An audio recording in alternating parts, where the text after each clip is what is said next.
Gracias por acompañarnos aquí.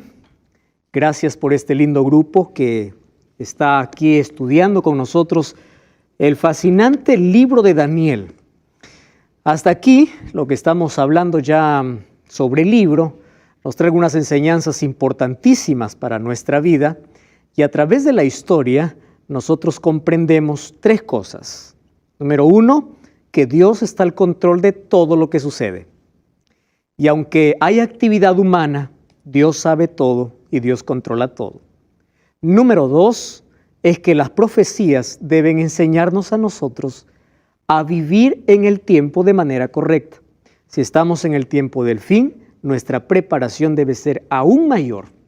Y número tres, la Biblia es un tesoro. Cada texto de la Biblia me trae una enseñanza que debo aplicarla a mi vida. A través de ejemplos, a través de historias, Dios me enseña cuál es el plan que tiene para mi vida. Vamos a abrir la Biblia y hoy vamos a hablar sobre un capítulo muy interesante, A Prueba de Fuego. Hay una película incluso, ¿verdad?, con este título, A Prueba de Fuego. ¿Hasta dónde eres capaz de ser fiel a Dios? Hay muchas personas que, como en el matrimonio frente a un altar se promete estar en la salud y en la enfermedad, en la riqueza, en la pobreza, hasta que la muerte los separe. Una persona que acepta a Cristo el momento que toma una decisión de aceptar a Jesús y de demostrarlo a través de un bautismo, lo que está diciendo es igual que en el matrimonio. Yo voy a estar contigo en las crisis y también en los días buenos, en los días malos como en los días gloriosos. Voy a estar en la prueba o en la abundancia. Yo voy a estar siempre con Jesús. Pero ustedes han visto que gran parte de los matrimonios se quiebran porque el hombre o la mujer no está dispuesto a cumplir con su promesa. En la vida cristiana ocurre lo mismo.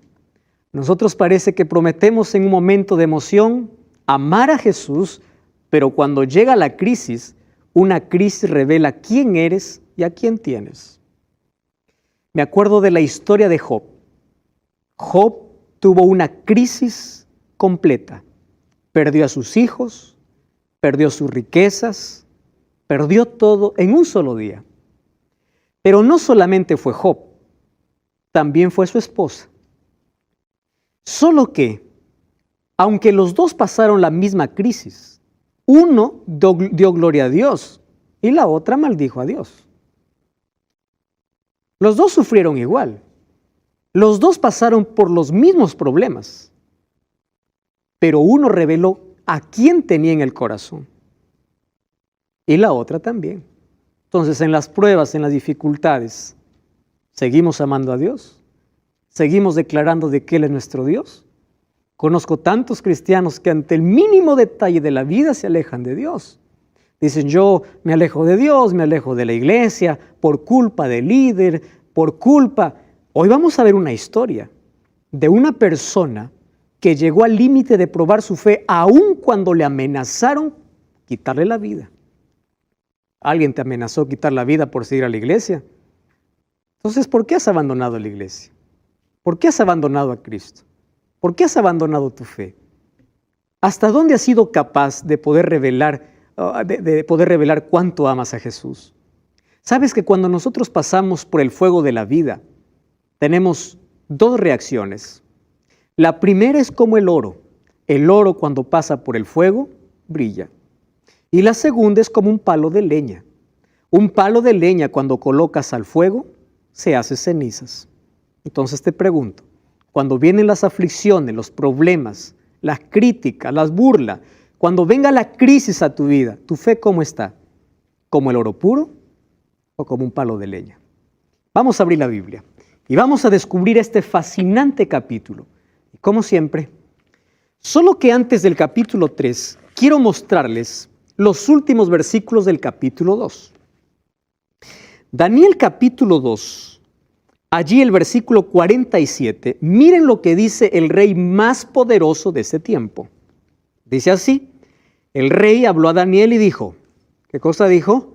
Ciertamente, vuestro Dios es Dios de dioses, Señor de los reyes, que revela misterios, pues pudiste revelar este misterio. Entonces el rey engrandeció a Daniel y le dio muchos honores, grandes dones, e hizo gobernador de toda la provincia de Babilonia, jefe supremo de todos los sabios. Y Daniel solicitó y obtuvo del rey que pusiera sobre los negocios de la provincia de Babilonia a sus amigos Sadrac, Mesac y Abednego. Y Daniel estaba, ¿dónde dice? En la corte del rey. Ustedes imaginan al hombre más poderoso del mundo diciendo esto. Ese es el Dios. En otras palabras, ¿qué está diciendo? Yo ya quiero dejar mi idolatría porque su Dios es superior. ¿Cómo coloca al Dios de Daniel? Como el Dios soberano. ¿Cómo coloca a sus otros dioses? Como tan insignificantes.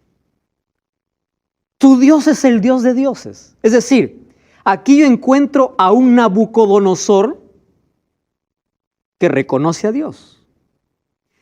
Y yo probablemente me atreva a decir, wow, es un Nabucodonosor ya cristiano, ¿verdad? Ya aceptó a Jesús, ya aceptó a Dios. Entonces, amén, aleluya. Espera un momento. La historia no termina allí. Después de ensalzar al Dios de Daniel, ¿sabes cuántos años pasan? 20 o 25 años hay entre el capítulo 2 y el capítulo 3 de Daniel. Y mira cómo comienza el capítulo 3 de Daniel. Versículo 1. Dice así. El rey Nabucodonosor hizo una estatua. ¿Qué cosa soñó Nabucodonosor en el capítulo 2? Una estatua. ¿Qué cosa hace Nabucodonosor en el capítulo 3? Una estatua. ¿Cuál es la diferencia entre la estatua del capítulo 2 y el capítulo 3? Dice, esta estatua era ¿de qué? De oro. Era una estatua de oro cuya altura era de 60 codos y de anchura 6 codos. Aquí se repite 66 por el sistema sexagesimal que tenían los babilonios. ¿Dónde lo levantó? En el campo de Dura, en la provincia de Babilonia.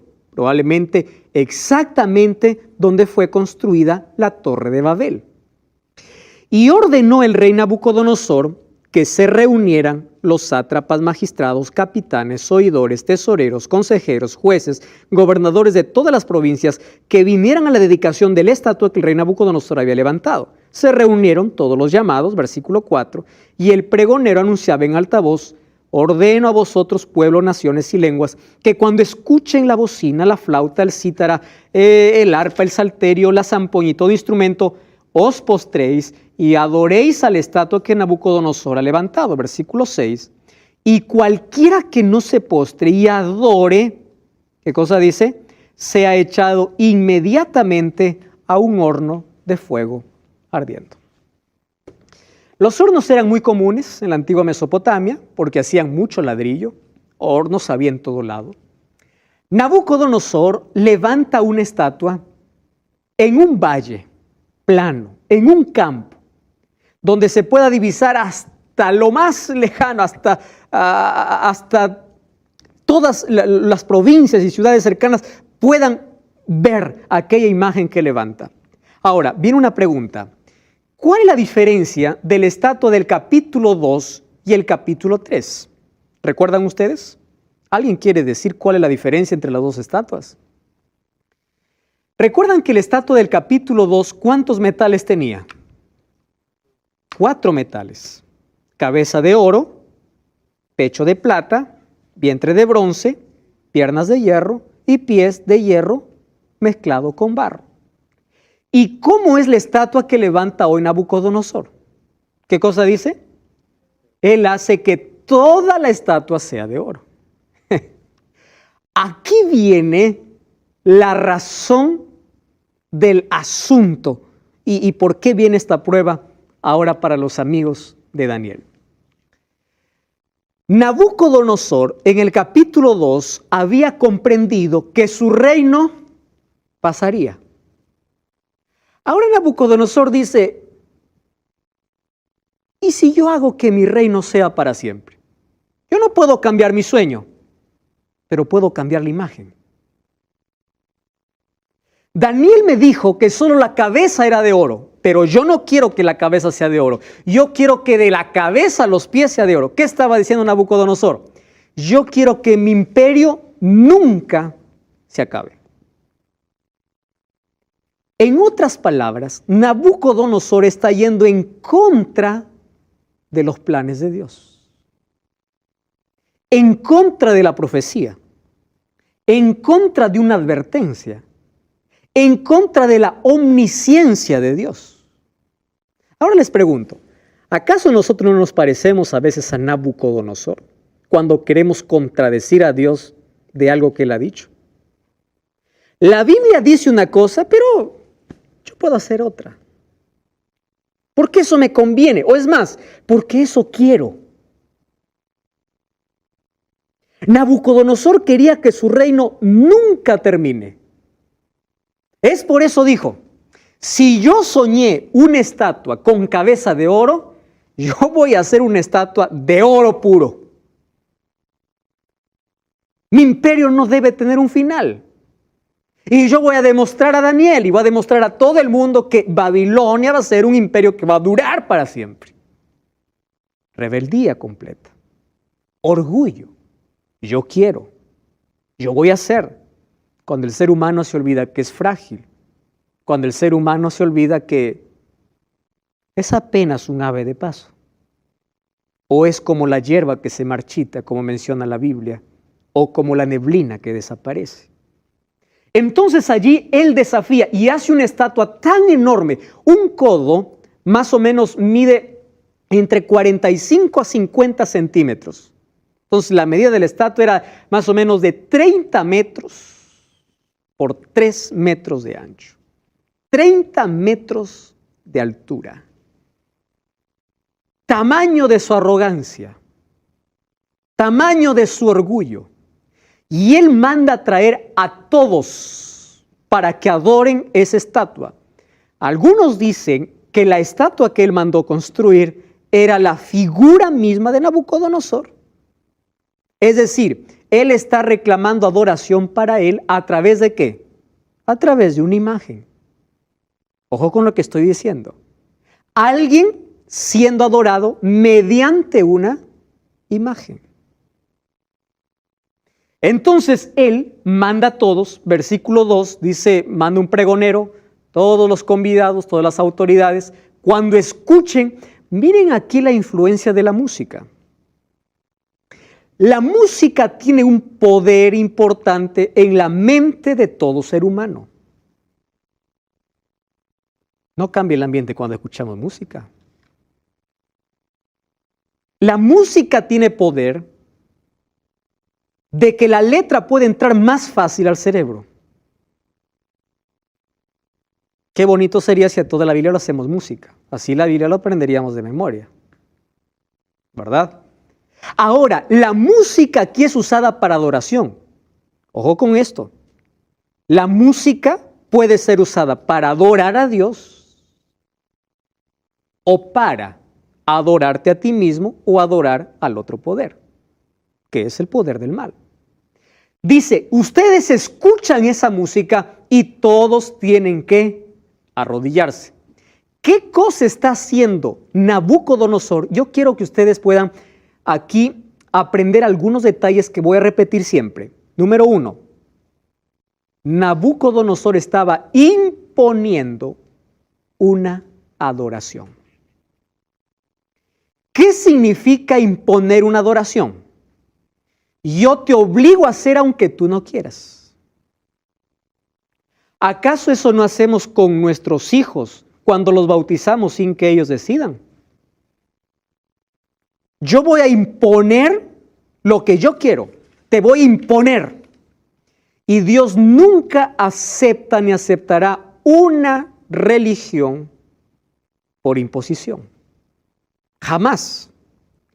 Porque el hecho de aceptar a Cristo no tiene que ver, o Dios no quiere que sea por imposición, sino sea de manera voluntaria y por amor. Pero aquí el rey está imponiendo una adoración. Es decir, Primero impone y en segundo lugar, ni siquiera es una adoración verdadera. ¿Qué cosa es? Es una falsa adoración. Ahora, yo les comenté desde un comienzo de que las historias que se escribieron en Daniel, algunas de ellas se repetirán en el tiempo final. No de la misma manera, pero sí tomando los mismos principios. ¿Qué significa eso? Las historias dicen la forma en que sucedieron los eventos y las profecías muestran la forma en que sucederán. Fíjense aquí. Abran la Biblia en Apocalipsis capítulo 13. Apocalipsis. Daniel 3 ya es un hecho histórico. Apocalipsis 13 es una profecía que aún no se cumple. Apocalipsis capítulo 13, versículo 15 hasta el versículo 17. ¿Alguien quiere leer? Puede tomar el micrófono y puede ayudarme a leer, por favor. Apocalipsis, Nicolás. Bien, Apocalipsis 13 del 15 al 17. Exacto. Y se le permitió infundir aliento a la imagen de la bestia, para que la imagen hablase e hiciese matar a todo aquel que no la adorase. Y hacía que a todos, pequeños y grandes, ricos y pobres, libres y esclavos, se les pusiese una marca en la mano derecha o en la frente, y que ninguno pudiese comprar ni vender, sino el que tuviese la marca o el nombre de la bestia o el número de su nombre. Gracias, Nicolás. ¿De qué está hablando Daniel capítulo 3? De un rey que impone, ¿qué cosa? Una falsa adoración. Cuando se habla de bestia en la Biblia, ¿de qué estamos hablando? De un poder. En el tiempo final, yo no me voy a adelantar al evento, en los próximos capítulos vamos a ver de quién se trata ese poder. Habrá un poder religioso en la tierra que imponga una marca y que les obligase a todos a adorar. ¿A qué cosa dice? A la imagen. ¿Recuerdan que Nabucodonosor qué cosa hizo? Una imagen. Es decir, la historia se va a repetir. No de la misma forma como aquí ocurrió con los tres amigos de Daniel, pero se va a repetir en el mismo hecho de que va a haber un poder que va a obligar a todos a tener una adoración falsa, una adoración no bíblica. ¿Correcto? Les dejo ahí con la intriga porque eso veremos en los próximos capítulos. Habrá un decreto universal, un dirigente de poder mundial que demanda adoración, y el asunto básico gira alrededor ¿de qué? De la obediencia. Porque allí los que estaban obligados. Es más, no solo obligados, estaban sentenciados. Si tú no adoras, ¿qué cosa hace? Mueres. Entonces, ahí sí la obediencia es más complicada. Sí. Le llamaban falsa adoración porque el rey, la imagen a adorar era falsa y porque la adoración era impuesta. La adoración era impuesta. Por las dos cosas. Y la adoración no era a Dios, era a una estatua que representaba a Nabucodonosor. No estaba dirigida la adoración a Dios, sino a una imagen. Y la única adoración a quien se debe dar es a quién? A Dios. Es una falsa adoración impuesta. En Apocalipsis vamos a encontrar de que también hay un poder que va a levantar una falsa adoración. ¿Por qué? Porque Dios te dice cómo debes adorar y en qué día debes adorar. Pero habrá un poder que diga, no, ustedes van a adorar este día, el día que yo quiero. Eso lo vamos a ver en los próximos capítulos. Muy bien. Ahora miren lo que ocurre. Versículo 8. Daniel capítulo 3, versículo 8. Me encanta este capítulo, versículo 8. Dice así. En aquel tiempo, en aquel tiempo, algunos de los hombres caldeos vinieron y acusaron maliciosamente a los judíos. Hablaron y dijeron al rey Nabucodonosor, rey, para siempre vive. Rey, tú has dado una orden, has dado una ley, has impuesto una ley, que todo el que está aquí se postre ante tu imagen. Versículo 12. Hay unos hombres judíos, aquí, hombres judíos, de los cuales tú les pusiste, es más, son tus hombres de confianza. Ten cuidado. Aquellos que dices que son de tu confianza, que son Sadrach, Mesach y Abednego, estos no te han respetado, no adoran tus dioses, ni adoran la estatua que has levantado. ¿De qué están acusando aquí a los 3 amigos de Daniel? De 2 cosas. Que no adoran los dioses de Nabucodonosor. ¿Y qué más no adoran? La estatua que la ha levantado. Genial. La pregunta es, ¿por qué no obedecieron? Una persona me escribió hace un par de meses, diciéndome sobre este asunto: pastor, ¿hasta qué punto tenemos que obedecer a las autoridades? Y me sacó este texto. ¿Acaso la Biblia no dice en Romanos 13, sométase toda persona a las autoridades superior, porque no hay autoridad sino de parte de Dios y las que hay por Dios? Entonces, dice, pastor, si el presidente me dice, la Biblia me dice que le obedezca, entonces yo voy a hacer lo que el presidente diga. Porque incluso sacan un texto bíblico, ¿verdad? La Biblia dice, sométete a toda autoridad. Ahora, vamos a analizar el texto. Me encanta este análisis. ¿Qué dice? Sométase a toda persona a la autoridad, ¿qué cosa? Superior. Ahora les pregunto, ¿quién es más superior que cualquier autoridad? Dios. ¿Hay que respetar a las autoridades? Sí. Pero cuando las autoridades se colocan por encima de los principios de Dios, yo respeto a la autoridad mayor. ¿Quién es la autoridad mayor? Dios. Ahora, comprendan este asunto porque es interesante y delicado. ¿Qué leyes tenemos que nosotros obedecer aquí? Claro que hay leyes civiles que hay que obedecer. La Biblia dice que yo solo debo obedecer a Dios, yo no obedecer la ley de tránsito. Es una locura. Sométete a la autoridad. Hay que estar en regla con todo lo que las autoridades nos pidan, porque eso es parte de nuestro ejemplo en esta sociedad. Pero cuando la autoridad me quiere obligar a hacer algo que está en contra de los principios de Dios, le digo, espera un momento. Tú eres autoridad superior, pero si tú quieres hacer que yo haga algo que no está escrito en la Biblia, Dios es más superior que tú. Es por eso que la Biblia también dice, es necesario obedecer a Dios antes que a los hombres. ¿Quién está primero entre las autoridades? Dios. Ahora, pastor, ¿por qué no se arrodillaron? Muy buena pregunta. Vamos a Éxodo capítulo 20. Éxodo capítulo 20, versículo 3 hasta el versículo 5. Dice así, Éxodo 23. No tendrás dioses ajenos delante de mí. Versículo 4. No te harás imagen ni ninguna semejanza de lo que esté en el cielo, ni abajo en la tierra, ni en las aguas debajo de la tierra. No te inclinarás a ellas, ni las honrarás. En otras palabras, ni las venerarás. ¿Correcto? Porque yo soy Jehová tu Dios, fuerte, celoso, que visito la maldad de los padres sobre los hijos, hasta la 3ª y 4ª generación de los que me aborrecen, y hago misericordia de millares de los que me aman y guardan mis mandamientos.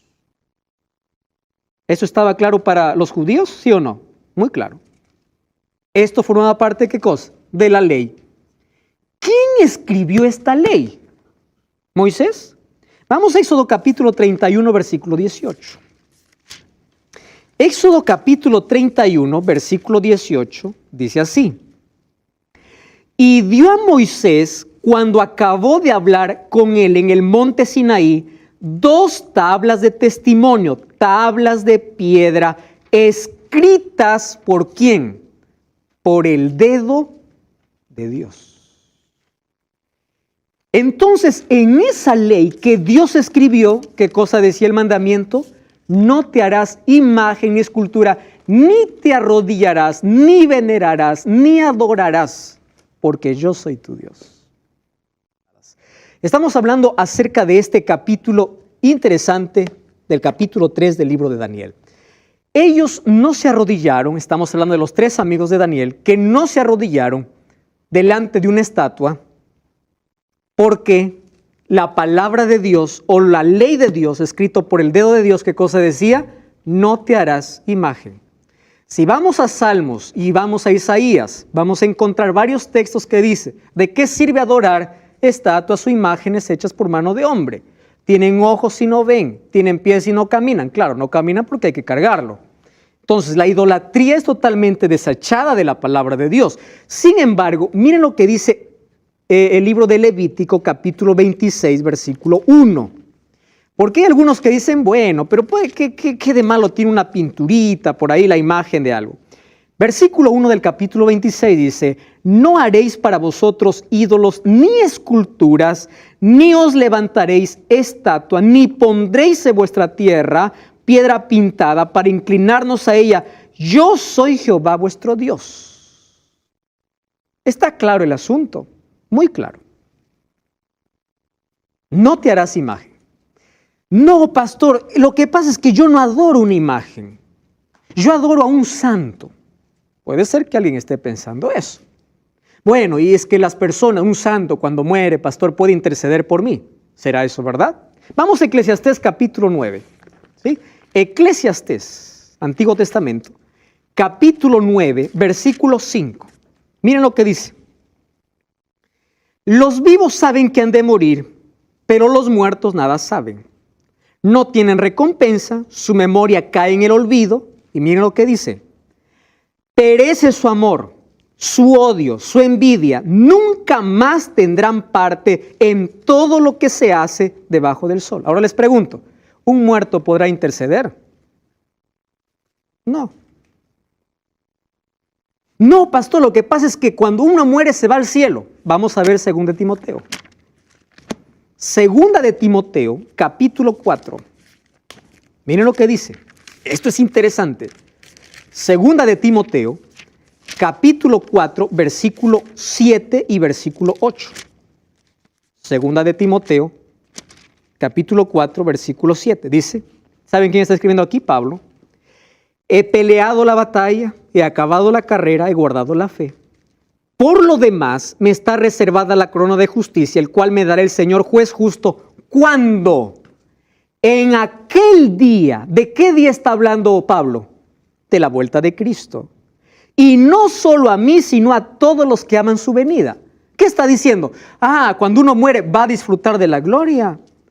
Entonces, ¿por qué hay que rezar a Pedro, a Pablo, si ellos también están en su tumba esperando aquel día?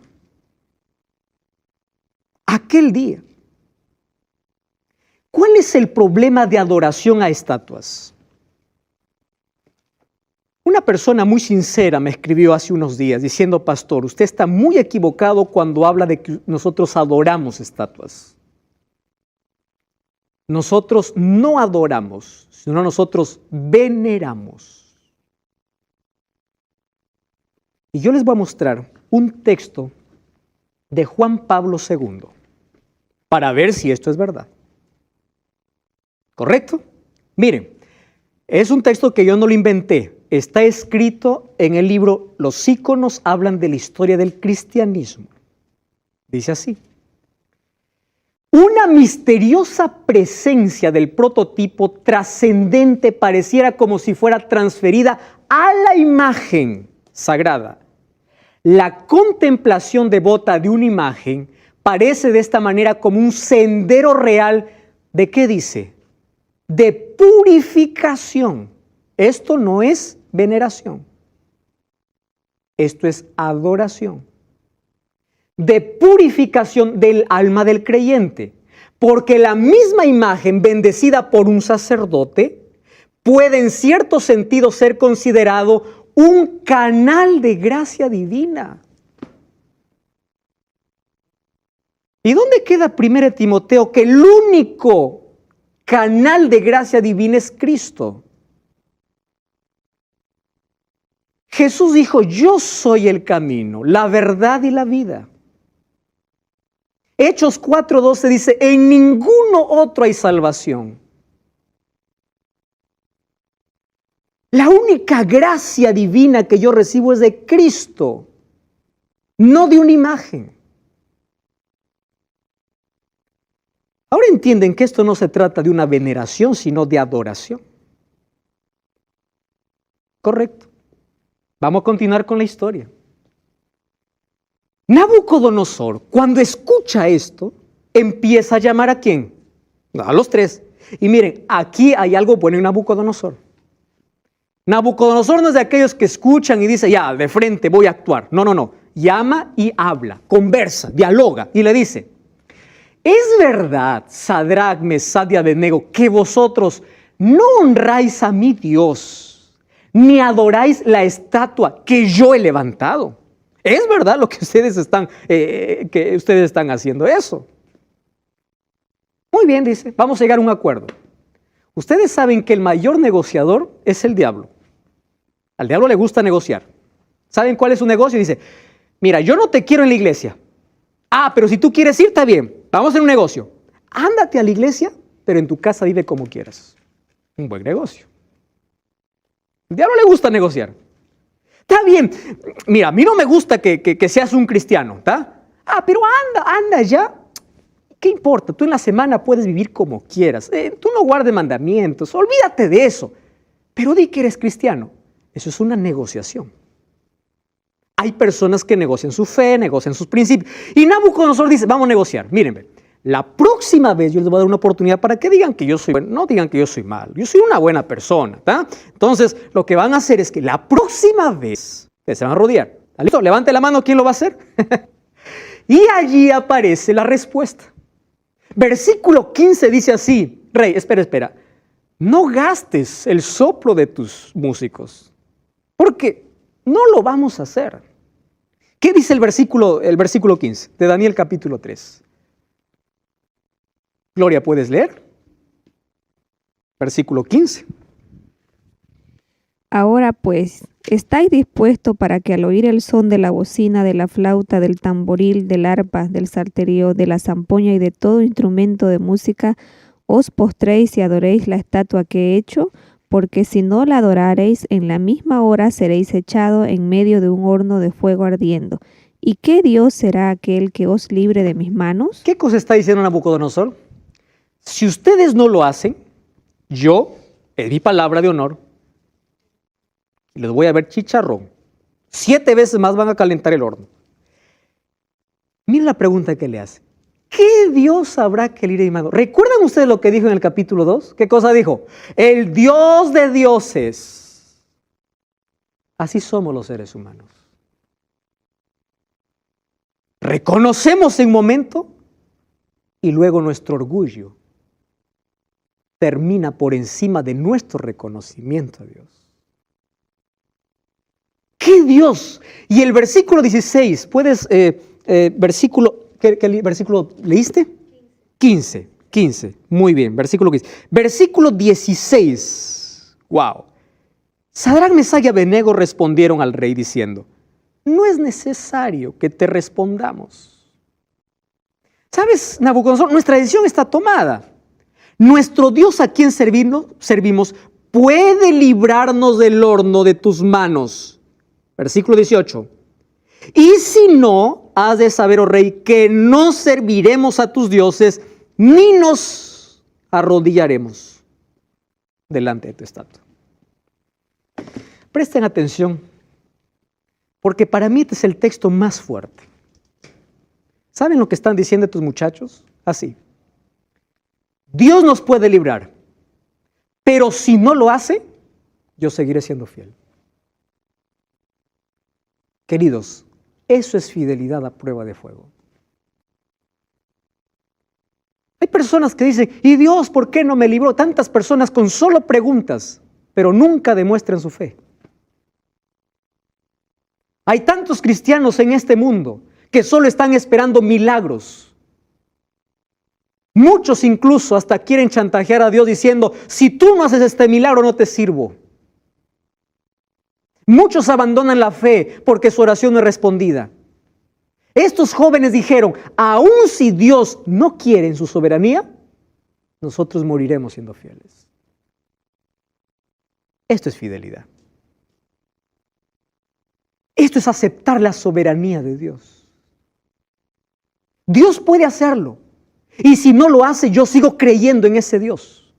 Pastor, ¿por qué hay tanta tragedia? ¿Por qué mi hijo murió? Dios pudo haberlo librado del accidente. Dios pudo haberlo librado. Pero si no lo libró, aún así, sigue siendo fiel a Dios.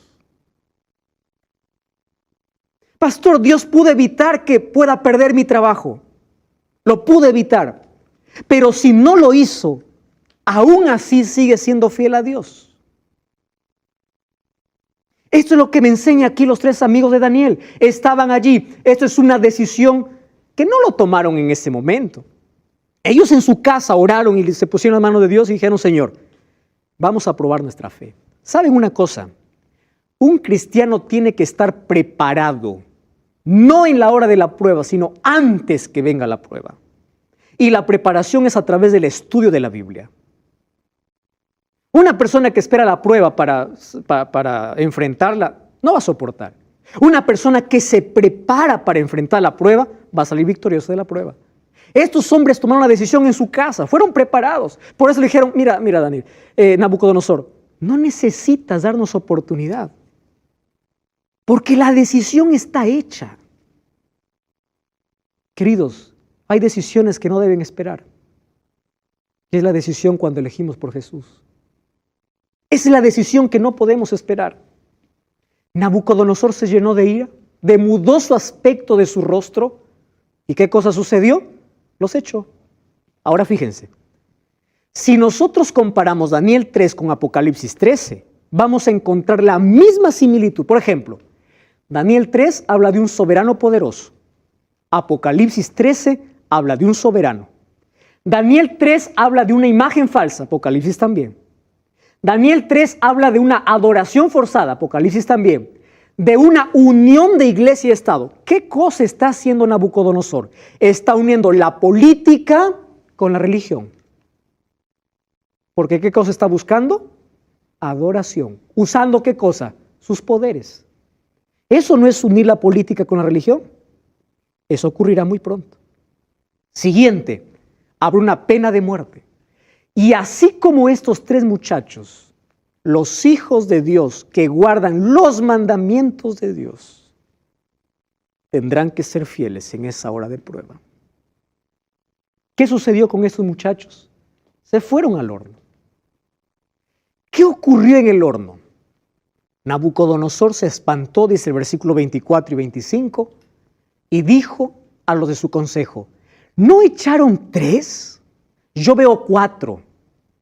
Y dice, y el aspecto del cuarto es semejante a ¿quién? Al Hijo de los dioses. Yo les pregunto, ¿quién estaba con estos 3 muchachos allí en el horno de fuego? Cristo. Pastor, ¿y dónde estaba Daniel? ¿Por qué habla solo de los 3 amigos? Probablemente Daniel fue enviado a hacer negocios por la responsabilidad y función que tenía. Porque si Daniel hubiese estado allí, también hubiese ido al horno. Porque él fue fiel en la alimentación, mucho más lo haría frente a una estatua. ¿Saben qué cosa es lo que me emociona de toda esta historia? Es lo siguiente. A veces Dios no nos va a evitar el horno de fuego. A veces vamos a entrar al horno de fuego. A veces el milagro no va a ocurrir antes, sino durante la desgracia.